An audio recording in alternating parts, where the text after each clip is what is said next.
Olá, olá, galera! Gente, muito feliz de estar aqui com mais um vídeo pra vocês. Vídeo de hoje vai ser um live coding top, onde vamos criar em 5 minutos uma web API utilizando Serverless. Já viram aí pelo título, né? Mas antes da gente chegar pro vídeo especificamente, não se esqueçam de deixar um like, se inscrever, ativar o sininho. Semana que vem vai sair um vídeo que vai ser mais ou menos uma continuação desse daqui. Então aproveitem aí pra já terem em lista todos os conteúdos. Tô curtindo muito a volta do YouTube e a recepção de vocês. Feliz demais aí com os agradecimentos, feedbacks e tudo.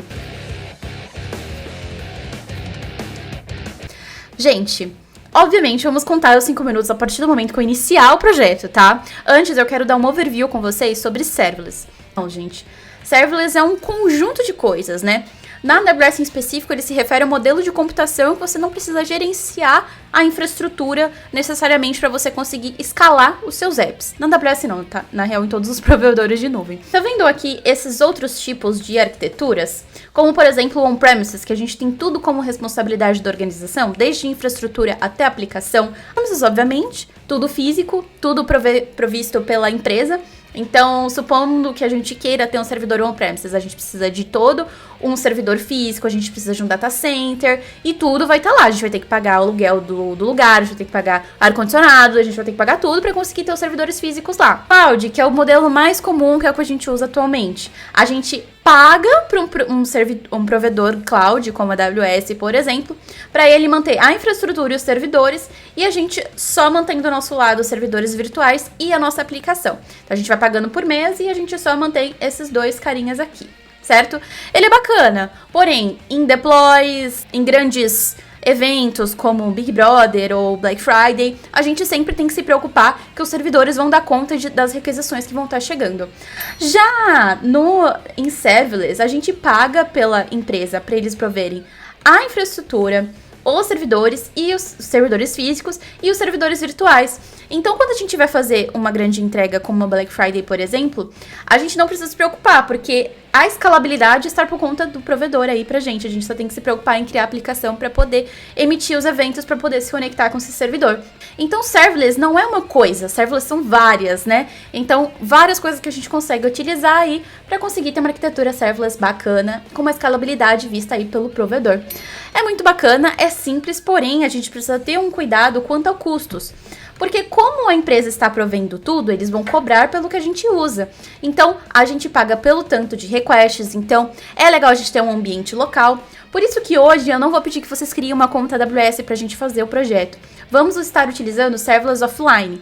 O Serverless Offline é simples, a gente instala ele bonitinho no nosso projeto e a gente não precisa aí estar criando uma conta na AWS. Bom, então como vocês viram, o Serverless ele é super tranquilo de usar. A gente vai partir aqui para instalação e para a gente conseguir fazer o nosso projeto efetivamente.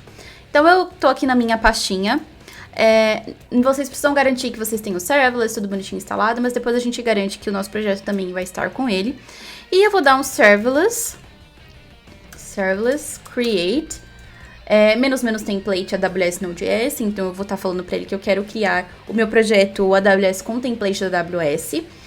O path, que vai ser o path do meu arquivo, o nome que ele vai ter. Então, todo o caminho aí do arquivo ele vai estar criando aí com o path myService. Então, a gente espera aí fazer o setup. Fechou. Vou dar um cd myService e vou abrir dentro do VS Code. Abriu bonitinho aqui.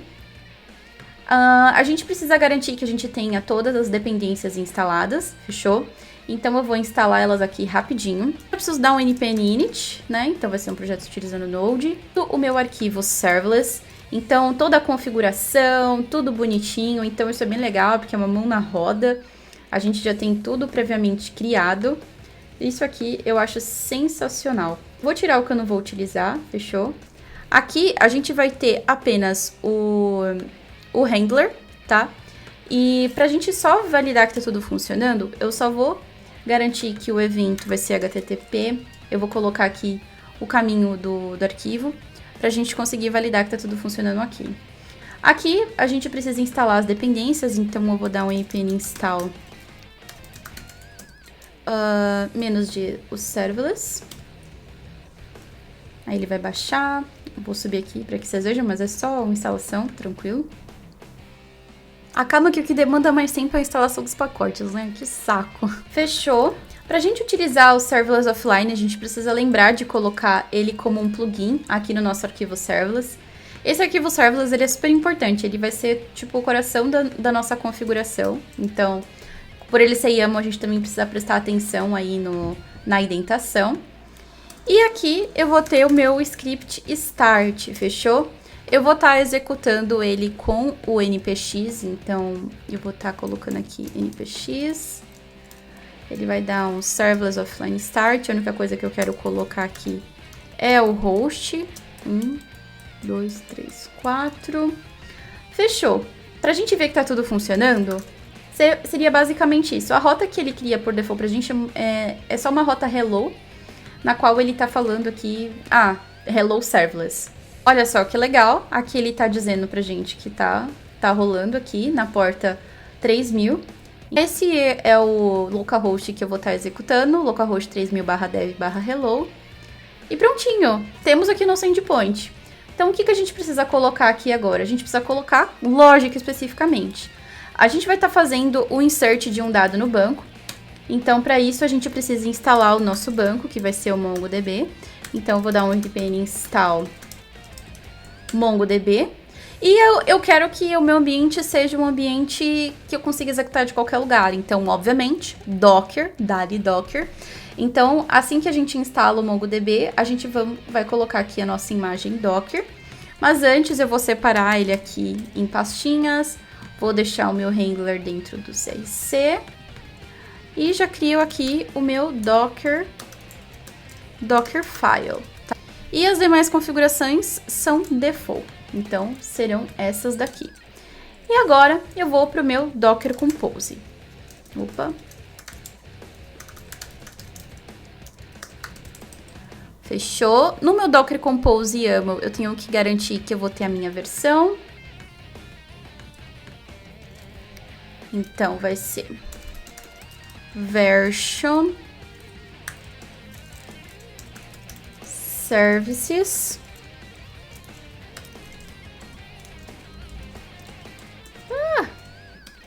services app, build de todas elas, volumes,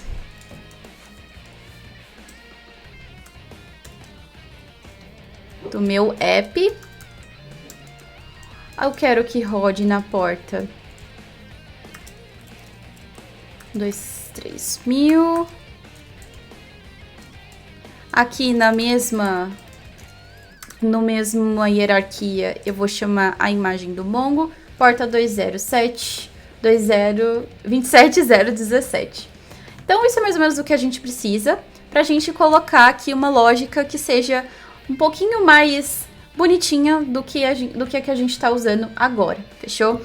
Então, como a gente instalou o Mongo, a gente precisa chamar o Mongo Client aqui, fechou? A gente já importa, então require mongodb.mongoclient. Isso aqui eu vou comentar, porque a gente vai criar uma nova rota do zero. Então, a gente exporta essa rota, module.exports, e eu vou chamar de putData, fechou? Vai ser uma função assíncrona, que vai chamar um evento. Então, isso que é bacana a gente lembrar, que dentro do serverless a gente sempre vai estar trabalhando com eventos. Vou chamar aqui uma variável client, igual a new mongo client, lembrando que a gente vai estar fazendo o input de um dado, então é importante que a gente tenha o mongo client aqui, mongo client. Eu vou chamar a URL default aqui, tá? Então é mongodb, localhost 27017. Aqui eu vou colocar um use unified topology, aqui é o mirror function. Aqui eu vou dar um await client.connect para ele conectar no meu banco de dados. Vou chamar a minha variável db, tá? Então, crio um db para ela.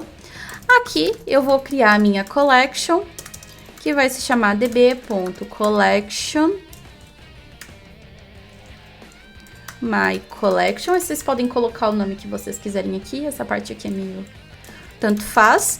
E aqui, especificamente, eu vou falar como que tem que ser a manipulação dentro desse dado, né? Como que eu quero que ele seja salvo. Então, eu vou dar um parse dentro do corpo do evento, tá? Então, tudo que a gente tá falando aí de serverless, a gente sempre recebe um corpo de um evento. Então, aqui eu espero que a minha collection insira um dado dentro do meu banco. E é sempre importante a gente lembrar de fechar a nossa conexão. E por fim, eu quero que retorne o quê? Então, aqui eu quero que retorne um status code 200 de criado. E eu vou querer que retorne um corpo. Eu vou querer que retorne o JSON.stringFi. Então, dentro desse stringFi, eu quero que retorne a mensagem de veio aqui. Claro que não é isso que a gente, né, vai escrever de fato, mas enfim. Para eu validar que tá tudo bonitinho, que tá tudo rodando, eu preciso primeiro subir a minha imagem, tá? Então, aqui no Docker Compose, eu preciso subir a minha imagem tanto do banco quanto a imagem do meu app. Então, para isto, vou dar um Docker Compose up --build. E acaba que esses aqui sempre que demoram mais tempo, né? A gente tá aqui na trave dos 5 minutos. E é sempre essas partes de subir que demora mais. Subiu aqui tanto o nosso app quanto o nosso banco. Então, boa, subiu tudo, agora foi tudo. Agora eu vou ir no meu Postman e validar que tá tudo certinho. No meu corpo, eu vou colocar aqui um oi.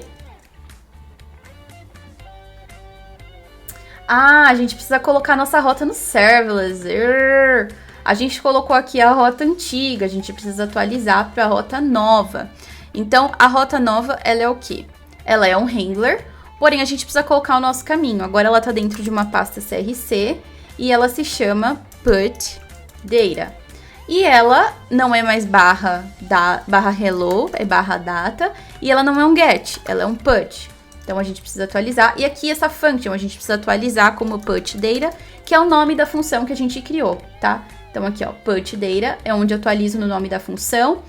Chamo o arquivo handler, que é onde ele vai entender que é o evento, e vai conseguir fazer a inserção do nosso dado bonitinho. Agora, a gente dá um send aqui e valida que tudo veio certinho. Voilá, veio aqui. E tudo deu certinho. É basicamente isso, criamos uma web API aqui em tempo recorde. Eu acho que não deu 5 minutos exatamente, por causa das instalações, elas demandam um pouquinho de tempo. Mas de desenvolvimento, correria, deu certo.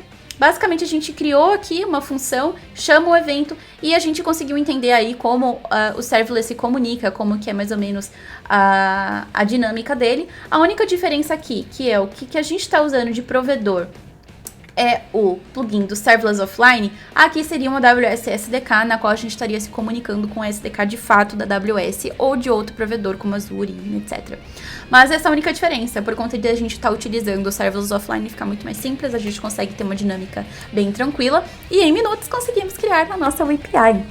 Bom, basicamente é isso. Espero que você tenha gostado. O nosso próximo vídeo vai ser uma continuação desse projetinho, só que a gente vai brincar aí com Buckets S3 da AWS. Espero que gostem. Do mais, não esqueça de deixar o seu like e comentar se você conseguiu fazer em 5 minutos, tá, gente? Vamos propor esse desafio de você fazer em 5 minutos. Vou deixar na descrição um repositório do projeto, caso você queira clonar e incrementar as coisas a partir dele. É isso, vejo vocês na semana que vem.